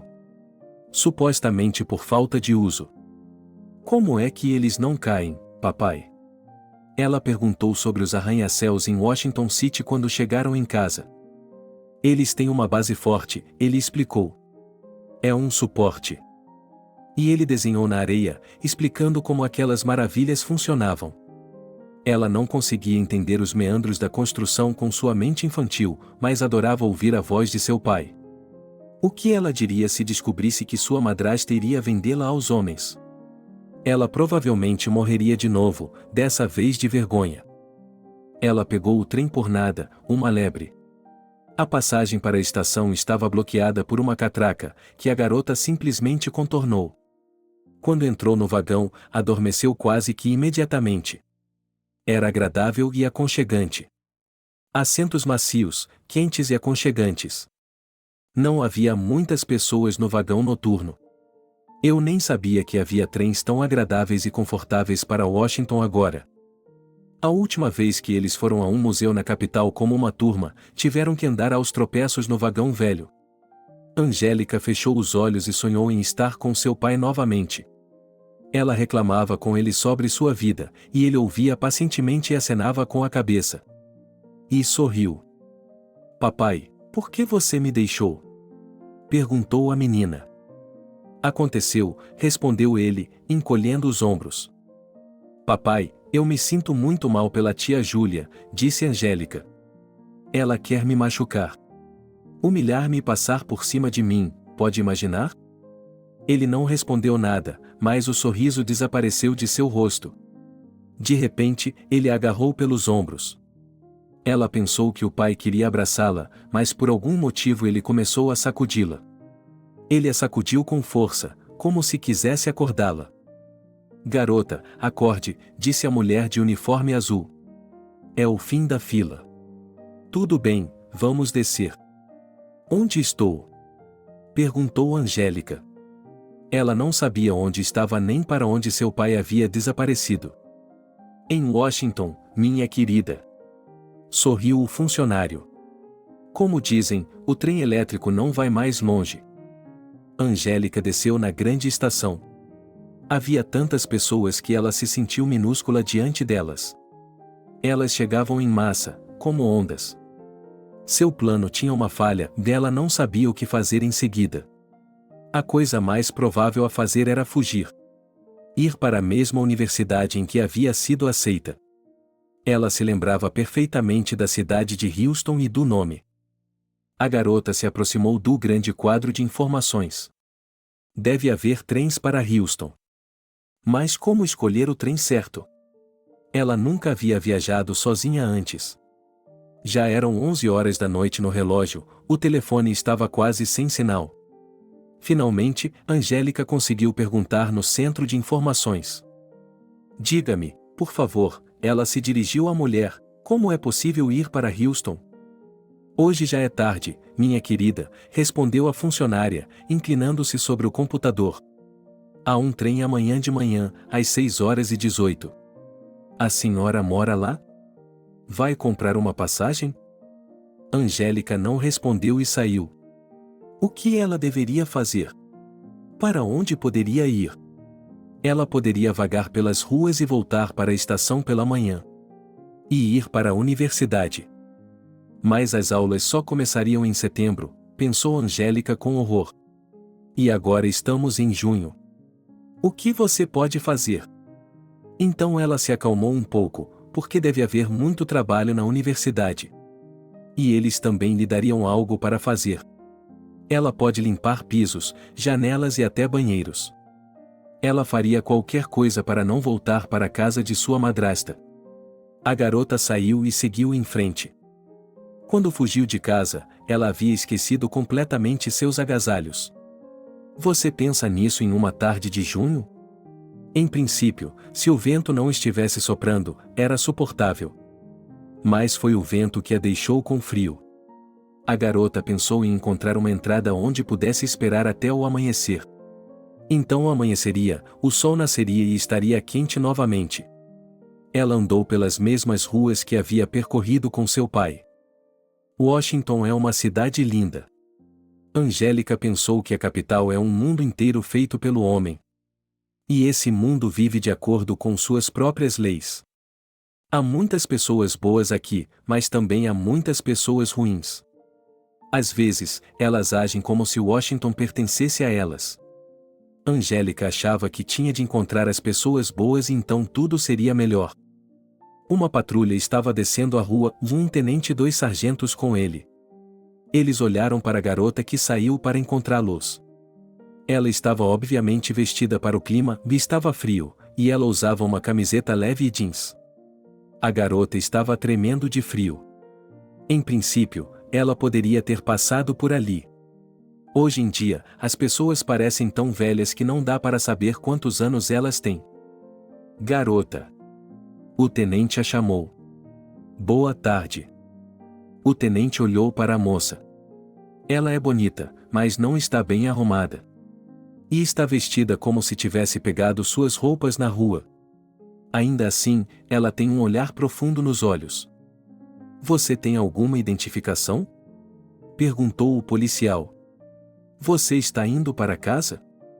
A princípio, Angélica ficou assustada e nunca imaginou que alguém pudesse chamá-la e prendê-la nas ruas de Washington à noite. Mas então ela se acalmou. Afinal, eles eram policiais. Quem, se não eles, deveria protegê-la? Por favor, me ajude, pediu a moça, tirando o passaporte da bolsa e entregando-o ao policial. Eu não sou daqui. Posso ajudá-lo? Não tem problema, respondeu o policial com a testa franzida. Ele pegou o passaporte, a garota tinha apenas 16 anos. Há problemas, Angélica começou a argumentar e imediatamente começou a chorar. Eu tenho grandes problemas. Não se preocupe, disse o homem, aproximando-se dela pelo lado e agarrando-a pelo cotovelo. Agora vamos para nossa casa, e eu a levarei para nossa. Ele fez uma pausa, escolhendo a palavra para não assustar ainda mais a garota, para nossa casa. Lá você recobrará o juízo, descansará e então decidiremos o que fazer. O que aconteceu? Não havia arrogância em sua voz, mas uma firmeza que me fez acreditar. Era como se as lágrimas tivessem secado sozinhas e a garota se sentisse mais segura de si. Será que seu infortúnio realmente acabou? Não sei por onde começar. Angélica exalou e se preparou para contar toda a verdade. Depois de ler o diário, Júlia ficou de cabelo em pé. É verdade que a garota estava descrevendo o difícil relacionamento deles e que as brigas eram as pequenas coisas da vida. Mas aquela velha loira que supostamente havia o vendido o seu apartamento para Júlia antes de morrer? O suor brotou em sua testa. A garota tem talento para escrever. Isto é o que ela escreveu sobre o incidente. Tia Júlia é uma mulher complicada e reservada. Ela sempre se comporta como uma santa com estranhos. Ela só mostra sua verdadeira face para o tio Evan e para mim. Ontem à noite, eles trouxeram uma mulher para casa, uma loira. Eu os ouvi sentados na cozinha conversando sobre algo. Estava muito frio no porão, e eu saí lentamente para o corredor para me aquecer, escondendo-me atrás de minhas coisas. Em algum momento, ouvi o tio Evan discutindo com Júlia. Sua convidada estava em silêncio naquele momento, provavelmente dormindo. Eu também adormeci e fui acordado por uma batida na porta. Saí do meu esconderijo e vi meu tio carregando um saco grande. Imaginei que ele estava carregando a garota loira. Eu estava morrendo de medo. Júlia e seu marido ficaram sentados em silêncio. E pensar que a casa deles, ao lado do albergue, está sempre cheia de gente. Algumas entrando, outras saindo. Eles não podiam pensar que o que aconteceu no quarto da luz ou poderia atrair a atenção de alguém. Se a garota contar a alguém, a polícia não terá problemas em juntar 2 mais 2. Você a enterrou corretamente? Perguntou a mulher com severidade. Sim, respondeu Evan. Eu esqueci, então não pergunte. Por que você não foi ver como estava sua enteada? Sussurrou Júlia. Você não me disse? O homem estava indignado. Ele sabia muito bem que tinha uma testemunha indesejada. Você é o chefe. Você pensa em tudo e decide tudo. E quanto a mim? Sentado na beirada, você acha que ele vai nos denunciar? Júlia se levantou e andou de um lado para o outro na cozinha. Seu rosto estava corado. A mulher começou a esfregar as têmporas, tentando descobrir o que fazer em seguida. Furiosa, ela olhou para Evan. Era ele, era tudo culpa dele. Ela não conseguiu ficar de olho na garota. Olhando para ele, a proprietária gritou. Você se esqueceu do abismo do qual eu o tirei, sua criatura ingrata. Você me deve sua vida, está entendendo? Com essas palavras, Júlia lhe deu um tapa forte. Os olhos de Evan se encheram de estrelas e sua bochecha ardeu em chamas. Mas a dor não foi nada. O fato de Júlia estar com raiva realmente o assustou. O homem esfregou o local machucado e pensou em como poderia reconquistar sua esposa. Afinal de contas, ela era a única coisa que ele tinha em sua vida. Júlia, qual é a minha culpa? Ele perguntou com uma voz suplicante. Você não me disse para segui-la. Eu não disse. Você mesmo não poderia ter adivinhado? Ela gritou de volta. Você percebe que não apenas podemos estar perdendo $1 milhão, mas também podemos ficar parados por muito tempo? No seu caso, para sempre. Eva esfregou a parte de trás do pescoço. Então ainda há um acordo a ser feito com o homem de preto. Devolva-lhe os 20 mil, peça desculpas e explique que Angélica fugiu. Mas e a polícia? Ele se lembrava exatamente onde havia enterrado a loira. E entendeu por que Júlia havia lhe dito para matá-la. Se eles o interrogassem, será que ele aguentaria? Fujam estava escrito na última página do diário. Júlia o arrancou e o rasgou em pedacinhos. Devemos procurá-la, disse a esposa. É urgente. Ela não tem dinheiro. Provavelmente está vagando pelo vilarejo. Vamos lá, se preparem. Eles entraram em um Toyota alto e começaram a dirigir pela vizinhança, perguntando às pessoas se tinham visto a garota. Mas onde quer que ela estivesse, e na floresta, perto do rio, perto da loja, eles não a encontravam. Como se ela tivesse desaparecido no chão. No entanto, Angélica poderia ter chegado a Washington. Júlia discou o número antigo da garota, mas a secretária eletrônica estava desligada. Depois de várias horas de busca, tiveram que parar em um posto de gasolina que não tinha combustível. Lá, a mulher comprou 2 xícaras de café e ela precisava se animar. Ela estava tentando desesperadamente descobrir o que fazer em seguida. Deveria cobrir seus rastros? Livrar-se do inútil Evan? De qualquer forma, ela já havia cedido seu apartamento para si mesma. A mulher preferia representar qualquer morte de uma forma que parecesse natural. Levava muito tempo, mas era mais fácil apagar seus rastros. Evan, disse Júlia, por que você não usa seu cérebro e pensa para onde ela pode ter ido? Você teve mais contato com ela do que eu. O homem ficou em silêncio. Em vez de medo, ele foi tomado por uma sensação de entorpecimento. Ele estava cansado, queria muito dormir. Afinal de contas, a culpa era de sua esposa. Por que ele iria querer vender sua sobrinha? Quero dizer, alugá-la. Se isso não tivesse acontecido, eles teriam vivido sem parar. De repente, o telefone tocou. A tela mostrava um número desconhecido. Alô, disse Júlia no fone. Ela tentou manter a calma. Boa noite, disse o homem com firmeza.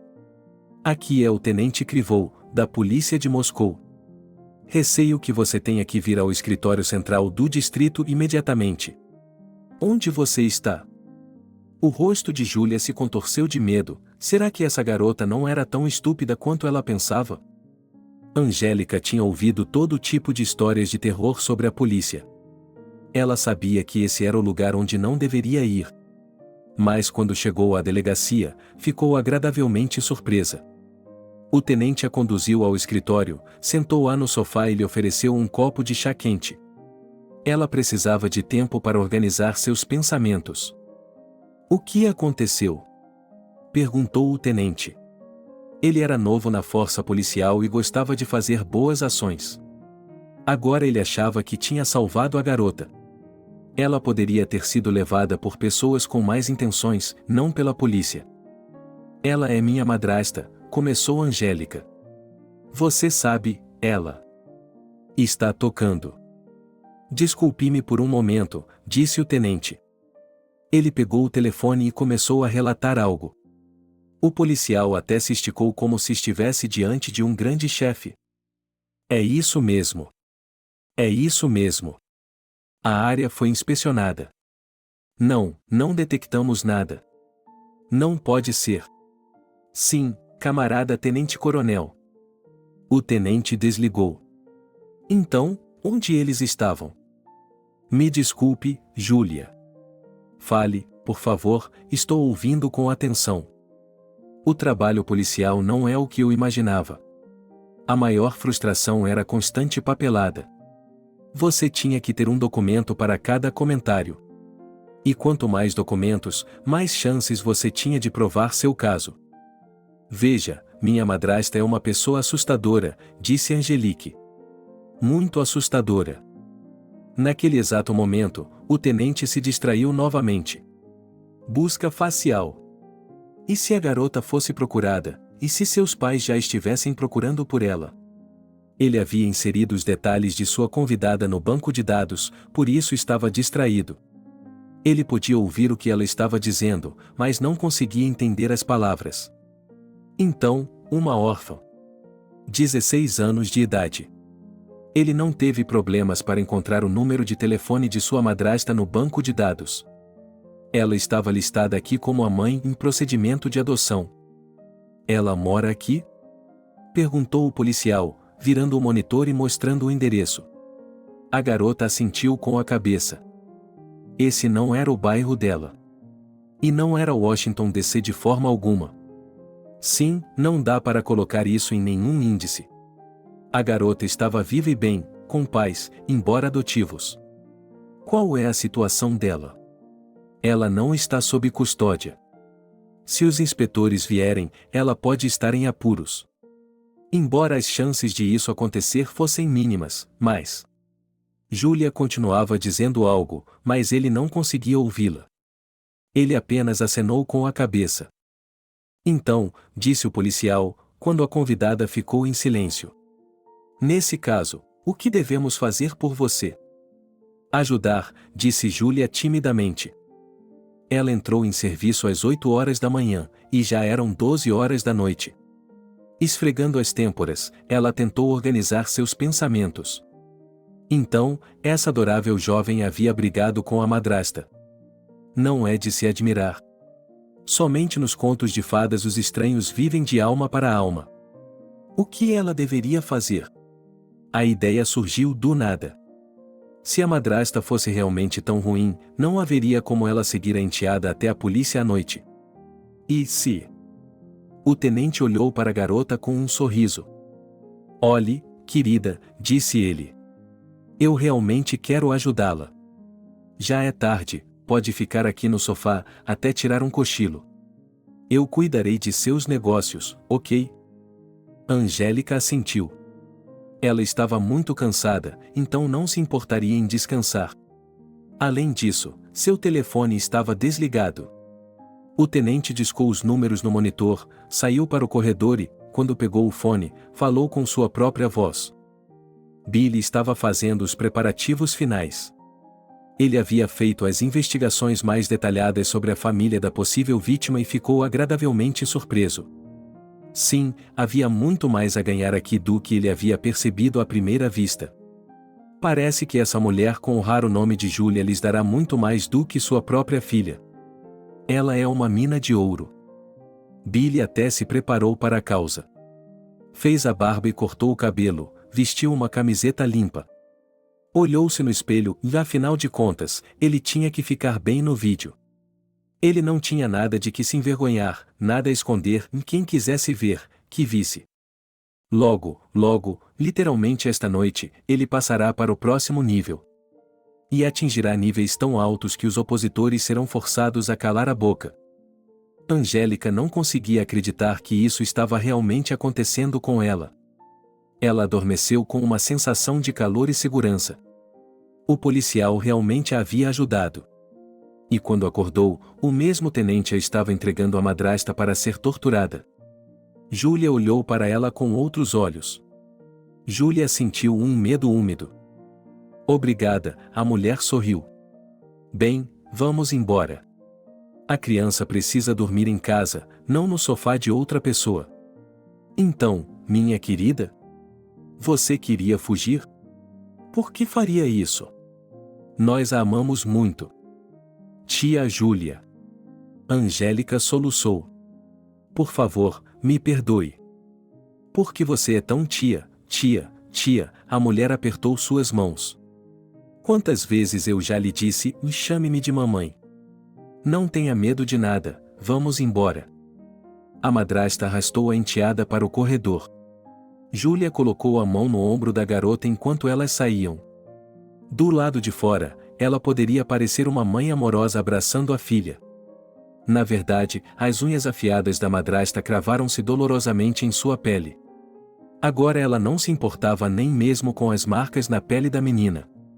Angélica torceu o nariz, mas continuou andando. Ela caminhava condenada, como se estivesse indo para o cadafalso. Evan ficou olhando para a porta da delegacia de polícia. Júlia não havia saído há muito tempo, 15 minutos, não mais. Mas esse tempo parecia uma eternidade. Finalmente, a porta se abriu e sua esposa e enteada apareceram na porta. Evan não conseguia acreditar em seus olhos. Assim que a garota entrou no carro, o homem imediatamente levantou o punho para dar um soco nela. Júlia estava prestes a expulsá-lo de casa por causa desse fugitivo. Mas sua esposa o interceptou. Você vai estragar a mercadoria, ela disse a ele. Lembre-se, ele tem um dia especial amanhã. Então, o que faremos? Perguntou Evan. Ele não vai nos dar mais trabalho? Vamos pedir aos noivos que se certifiquem de que ele não recuse nada. Eles lhe darão uma lição. Os olhos de Angélica se encheram de lágrimas. Será que não havia ninguém no mundo que pudesse ajudá-la? Enquanto ela reunia forças para contar à polícia sobre os planos insidiosos de sua madrasta, a polícia chegou. Então a polícia a colocou nas mãos de seus algozes? Ao perceber essa terrível verdade, Angélica finalmente perdeu as forças. Ela desmaiou. Tia Júlia, não me bata nem me prenda, disse ela. Farei o que a senhora disser. Não vou decepcioná-la novamente, eu prometo. As habilidades organizacionais de Júlia foram exibidas mais uma vez. Em apenas algumas horas da manhã, ela encontrou uma faxineira para o albergue e conseguiu limpá-lo. Uma mulher idosa de seu vilarejo havia sido contratada para limpar o albergue. Uma senhora idosa de seu vilarejo estava pedindo emprego há muito tempo, mas havia sido recusada. O porão de Júlia era agora uma prisão. Junto com Evan, a garota levou uma cama grande e um colchão para lá. O homem levou 1 hora para arrumar tudo, resmungando descontente. Aqui, seu merda. Como assim, onde? Júlia instalou luzes de neon no porão. Como se tivessem sido arrancadas de seu coração, ela as comprou para si mesma. Graças a elas, o cômodo foi preenchido com uma agradável luz neon. Ela escondeu as paredes e o teto desgastados. A mulher pensou que agora sua enteada não precisaria subir as escadas. Ela atenderia seus clientes aqui mesmo. Evan lhe traria a comida. Júlia ficou olhando fixamente. Ela não parecia entender completamente sua situação. A culpa é sua, Júlia disse a si mesma. Como posso deixá-la ir embora? Você me armou uma cilada e me decepcionou. Então você vai trabalhar aqui mesmo. Júlia ficou em silêncio. Ela estava completamente deprimida. Era como se a garota tivesse aceitado seu destino. Júlia calculou o quanto poderia ganhar se não houvesse uma garota tão obediente no porão, mais 3 de cada vez. Ou melhor ainda, 5. É uma mina de ouro. E não precisa, como dizem, não precisa sujar as mãos. Se alguém tivesse lhe perguntado por que ela precisava de tanto dinheiro, ela não saberia responder. No andar de cima, no quarto, Júlia tinha seu próprio esconderijo. Ele continha nada menos que 40 milhões de dólares. O dinheiro estava bem escondido no chão e não seria de fácil acesso. A mulher não confiava em bancos ou fundos de investimento. Ela simplesmente guardava o dinheiro, sentindo-se feliz cada vez que uma quantia era somada. Seus pensamentos foram interrompidos pela campainha da porta. Entrem, entrem, convidados, Júlia sorriu. Ela examinou os 3 homens. Sim, como eles eram. Não pareciam nada de especial, mas a aparência? Eram ferozes. Estava claro quem estava no comando, Luke estava no meio. Boa noite, mamãe, disse Billy com sua voz esfumaçada. Bem, onde está a adorável, onde está nossa querida? Lá, Júlia sorriu e apontou para a porta que levava ao porão. Como dizem, ela está esperando em uma sala especialmente equipada. Vocês podem se divertir lá. Não estaremos atrapalhando. Mesmo que você grite, berre. Bem, por que essa longa conversa? Aqui está, mãe, disse Billy, entregando-lhe algumas anotações. O que é isso? Indignada, Júlia olhou para a quantia, que era claramente inferior a 1 milhão. Onde está o resto? O resto será amanhã de manhã, Billy sorriu, mostrando-lhe vários maços grossos, que ele prontamente colocou em um bolso interno. Aqui está o dinheiro, nós lhe pagaremos quando ele for pago. E se não concordar, podemos levar sua garota de graça. E não por aluguel, mas para sempre. O restante dos OVO a cercou imediatamente. Archie agarrou Júlia pelo cotovelo, e a mulher ficou muito assustada. Pense nisso, disse ele. Você está nos dizendo que a mercadoria é de alta qualidade, que nunca foi vista antes. E se não for? Você não acha que nós, pessoas honestas, vamos trapacear? Então dê uma olhada. Gritou Júlia. Eu não tinha pensado em tal cenário. Verifique agora. Não, Billy balançou a cabeça. Temos que nos preparar. Sintonizar. Volte pela manhã, não sozinho, mas com Eva. Nós lhe daremos mais um pouco se você se comportar bem. Não nos incomode até amanhã, mãe. Júlia apertou as notas em sua mão. 50 mil. Por um lado, ela se sentiu enganada. Júlia tinha visto diretamente homens lhe darem 1 milhão e depois abusarem de sua enteada. Como se costuma dizer, boa para nada. E aqui estava ela, alguns dólares e não servir para nada. Por outro lado, não se pode viver com lobos. Eles a pegariam de volta pela manhã, ela podia sentir isso em seu coração. Além disso, seu chefe havia lhe mostrado um monte de notas. Por outro lado, mesmo que ele não recebesse o pagamento, eles puniriam a garota adequadamente. Depois de uma noite sem dormir, ela queria descansar. Subiu para o primeiro andar com o marido. Os tetos grossos escondiam qualquer som. Daqui, eles não conseguiam ouvir os gritos da enteada. Ouça, Júlia, perguntou Evan, por que você? O que? 3. Você é um tolo, Vânia, respondeu Júlia. Depois de ser fodida, ela ficará macia como seda. E quando levarmos seus homens até ela, um por um, ela nem se atreverá a piar. Isso não está certo, Júlia, não está certo, Eva exalou. Traidor. A mulher estava indignada. É certo ficar sentada em meu pescoço por anos? Ela comeu e dormiu em minha propriedade, eu a criei. Como você pode avaliar isso? Além disso, ela é nossa mina de ouro. Fiz as contas e se cada homem pagar 10 mil, podemos ganhar $500 mil por mês. Podemos nos sair bem.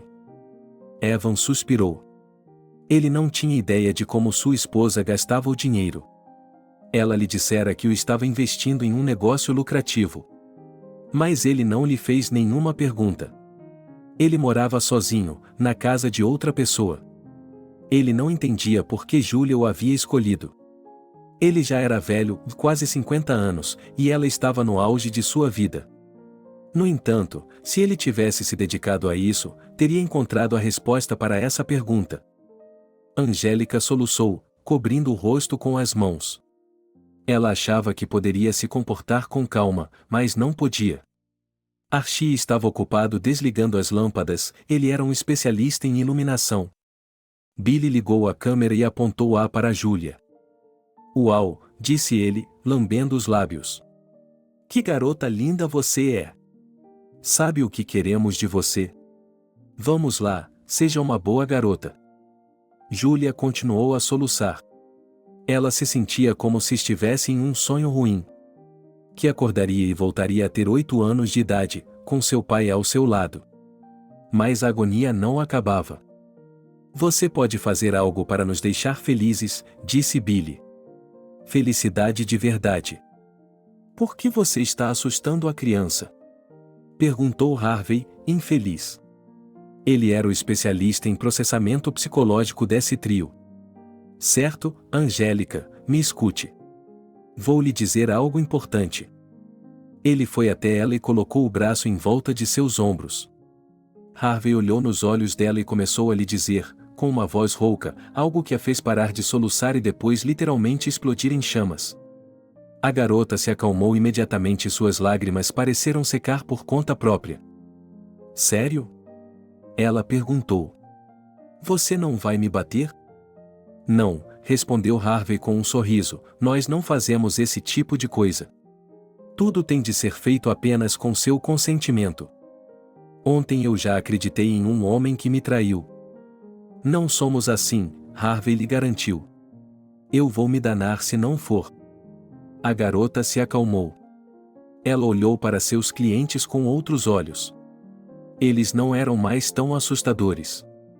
Pelo contrário, ela sentia uma espécie de simpatia por eles. De repente, ela sentiu vontade de passar um tempo com eles, tomar um chá, ir ao cinema. Angélica relaxou, sentou-se em frente à câmera e olhou para a lente sem medo. Billy sentou-se ao lado dela e pegou sua mão. Aqui vamos nós, disse o operador de câmera.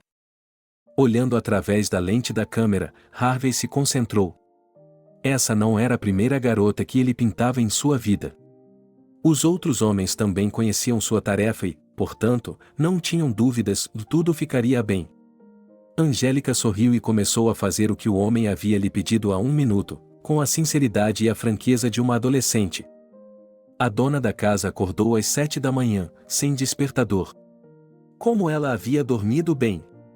Júlia estava literalmente explodindo de orgulho. Que mulher empreendedora, ela havia ganhado $1 milhão do nada. Não apenas isso, mas ela havia colocado sua odiada enteada em seu lugar. O mais importante é que a garota fique boa logo, ela ainda tem que trabalhar e trabalhar. Ela tem seu marido ao telefone. Bem, o que você acha, é só isso? Perguntou a mulher. Vamos lá, assentiu Evan. Eles já deveriam estar jogando. 2 dias devem ser suficientes para se recuperar, disse Júlia a Evan. Então, comece a procurar novos clientes. Oh, Júlia, exalou Evan. Ei, posso não ir com você? Você vai, e leve seu rifle, exigiu a mulher. Você fez um acordo com aquele dandy. Se ele trapacear, atire em sua perna. Assim ele saberá que não deve se meter conosco. Evan assentiu, mas ele não ia realmente carregar uma arma, muito menos atirar. Ele não queria ir atrás dela porque tinha vergonha e medo. Como ele olharia a garota nos olhos agora? Como ele a venderia para outros homens? Afinal de contas, ela é uma criança. Eles abriram a porta que levava ao porão e estava escuro. Júlia disse para o vazio. Viemos buscar nosso dinheiro. Você gostou, pegou tudo? Silêncio. Evan pensou que os 3 vilões estavam cansados e agora estavam dormindo. Eram 7 horas da manhã. Ele encontrou o interruptor, acendeu a luz e ficou atônito. Hoje Billy não se parecia com a imagem que ele havia criado para o trabalho de agente. Ele estava com a barba feita, o cabelo bem arrumado e uniforme, e usava um uniforme impecável. Na verdade, ele raramente usava, e daí a aparência impecável de suas calças e túnica. Billy relatava suas façanhas às mais altas autoridades. Júlia, apelidada de Viúva Negra, há muito tempo despertava o interesse de nossos colegas. Por meio de vários canais de agentes, recebemos informações sobre possíveis crimes cometidos por essa cidadã. Ela trabalhava tanto individualmente quanto com cúmplices, cuja composição mudava constantemente. Agindo sob o disfarce de clientes, ele combinou com o cúmplice Evan a recompensa por iniciar um relacionamento íntimo com Júlia. Uma das condições era o estupro coletivo da vítima, com o objetivo de sua posterior exploração para fins sexuais. Houve um murmúrio na sala. Até mesmo os chefes de polícia mais experientes se encolheram quando ouviram essa parte do relatório. O crime havia sido evitado por um esforço conjunto, continuou Billy. Os criminosos foram presos. Os interrogatórios iniciais confirmaram o envolvimento deles no desaparecimento da mulher. O material foi entregue à investigação. O coronel franziu a testa. Claro, eles haviam entrado em território vizinho a partir daquele bairro esquecido por Deus nos arredores de Washington. Mas o fim justificava os meios. Que piada! Essa viúva negra poderia estar envolvida em 2 assassinatos. E ela tinha um cúmplice com uma arma. Esse é um grupo bastante organizado, se não for uma gangue. Fale-me sobre a atividade médica ilegal, exigiu Billy. Ah, sim, disse o funcionário e tossiu. A cereja do bolo, nossa heroína estava realizando operações ilegais em sua própria casa. Adivinhe de que tipo? Os murmúrios ficaram mais altos. O coronel ficou em êxtase, Billy não teria vergonha de exibir uma história dessas nos canais federais. Quando a investigação terminasse, é claro, mas isso não demoraria muito. Billy e os outros agentes ficariam nas sombras, não poderiam brilhar, pois estavam disfarçados. E ele estaria na TV, o chefe. Todo o crédito para ele. Resumindo, disse o coronel, dirigindo-se aos mais altos escalões. Eu já disse, digo e direi novamente, nestes tempos difíceis, quando a hidra do crime está tentando levantar a cabeça, precisamos de recursos. Recursos, recursos e mais uma vez recursos, tanto humanos quanto materiais. Ele expressou uma quantia decente, o que fez o representante da sede esticar os lábios. É claro que eles não receberiam tudo o que pediram. Mas pelo menos a metade. Isso já é uma boa ajuda, pensou o coronel, regozijando-se com seu triunfo. Quando a reunião terminou, o major estava tomando seu café e conhaque legais em seu escritório com prazer. Depois de uma operação tão grande, o mais importante é não descansar sobre os louros. É preciso agir. É preciso desenvolver o sucesso, caso contrário, nada funcionará. Ele tinha certeza de que os agentes estavam comemorando o triunfo ou correndo para o trabalho. Foi por isso que ele ficou surpreso ao ver Billy na porta. Olá, camarada coronel, ele cumprimentou o chefe. Vim apertar sua mão. À vontade, respondeu o oficial sênior. Você fez um bom trabalho, tenho que admitir. Mas foi para isso que seu país o chamou, não foi? Ousar e agir, como dizem. Continue. Um dia você chegará ao meu nível. O coronel estava sendo um pouco brincalhão. Ele mesmo nunca havia passado um dia no campo. Aqui, no quartel-general, ou, como dizem os agentes, na retaguarda, é muito mais confortável.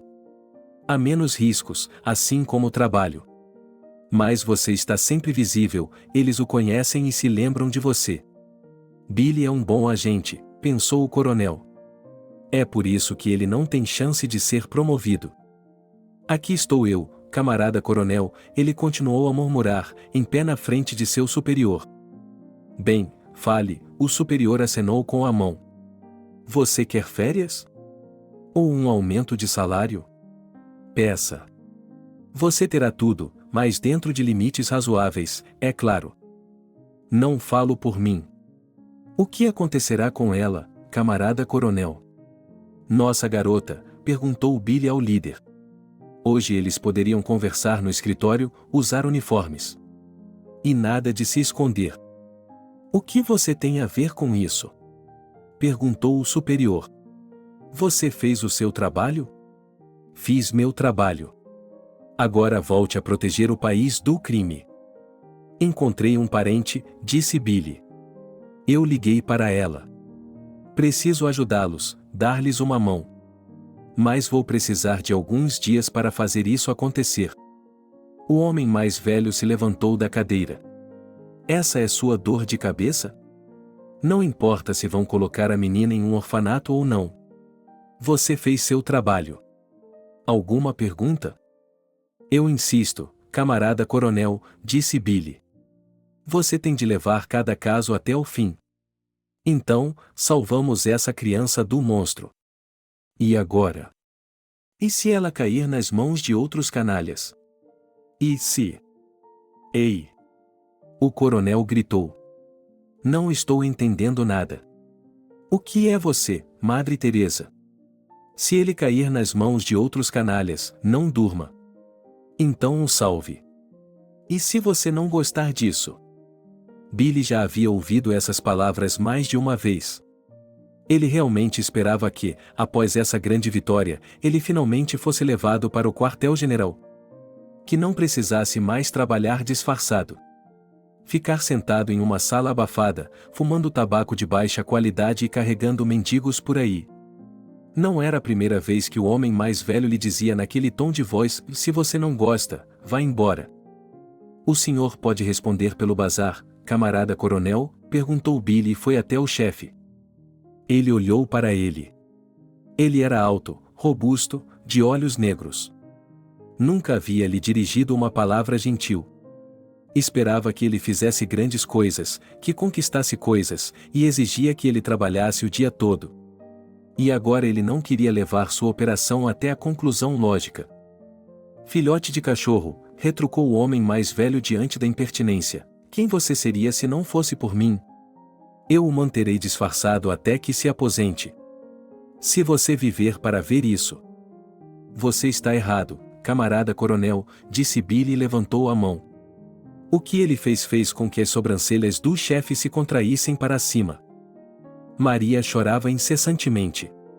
Enquanto dirigiam do aeroporto, ela lhe contou a história de sua família centenas de vezes. Que o irmão havia se mudado para Washington, D.C., e depois morrido. Que eles só descobriram 2 anos após a morte. Que a ex-esposa do irmão se recusou a dizer a eles onde ficava o túmulo e não disse uma palavra sequer sobre a filha deles. "Se soubéssemos, teríamos feito isso", a mulher se perguntava. "Ele era tão inteligente, mas tão reservado. Meu irmãozinho. E vocês nem tentaram encontrar qualquer vestígio dele?" perguntou Billy. Por causa de seu trabalho, ele estava sempre pensando em como obter informações. "Não", respondeu Maria. "Sou muito grata a ele por ter me encontrado. Sou muito grata."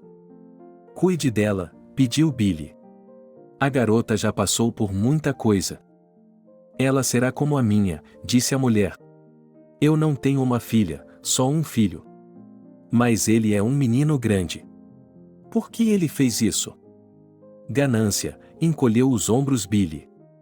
"Não podemos provar, é claro, mas ela o envenenou. Para ficar com a casa. Pense nisso, um homem no auge de sua vida morre de repente. E 3 meses antes disso, um testamento. Oh, ela deveria ser responsabilizada", Maria deixou escapar.